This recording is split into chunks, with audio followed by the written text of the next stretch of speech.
बदले की आग बहुत डरावनी होती है, विनाशकारी भी। अश्वत्थामा का नाम सुनते ही आचार्य द्रोण के मन की आग को हवा मिल गई। उन्होंने इतना तक सोच लिया कि वो अपने बेटे को इतना बड़ा योद्धा बनाएंगे जो द्रुपद के साथ उनकी पूरी सेना तक को धूल चटा सके। और इसके लिए उसी समय अश्वत्थामा और कृपि को साथ लिए निकल पड़े। कहां जाएंगे और क्या करेंगे इसका कुछ भी पता नहीं। गुस्से में कुछ नहीं सोचा, बस चल पड़े। अश्वत्थामा के लिए यह सब रोमांच था।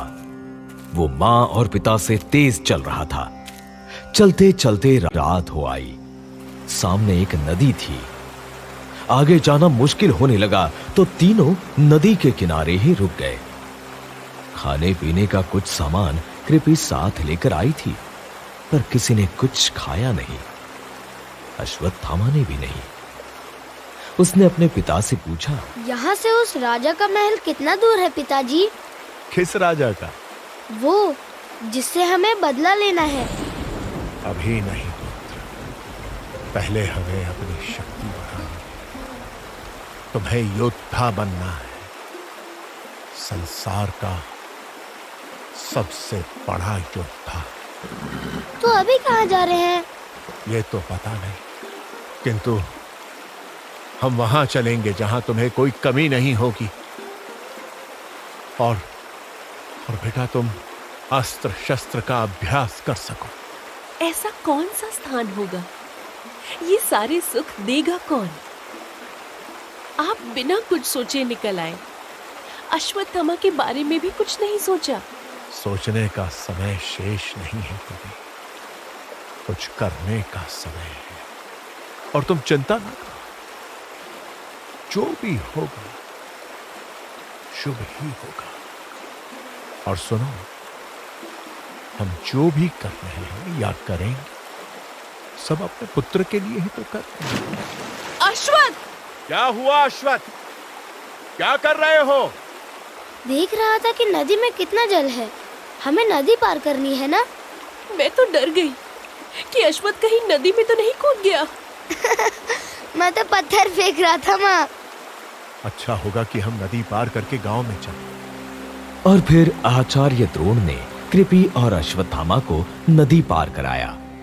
तीनों गांव में पहुंचे।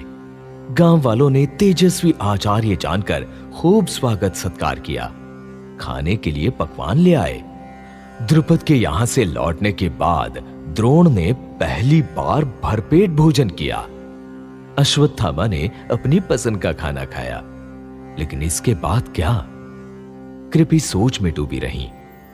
उन्होंने अपने पति से कहा, यदि आप कहें तो हम हस्तिनापुर चल सकते हैं, मेरे भ्राता कृपाचार्य के पास। वो राज परिवार के गुरु हैं। महाराज शांतनु ने तो हमें पाला है। हमसे मिलकर वो प्रसन्न होंगे।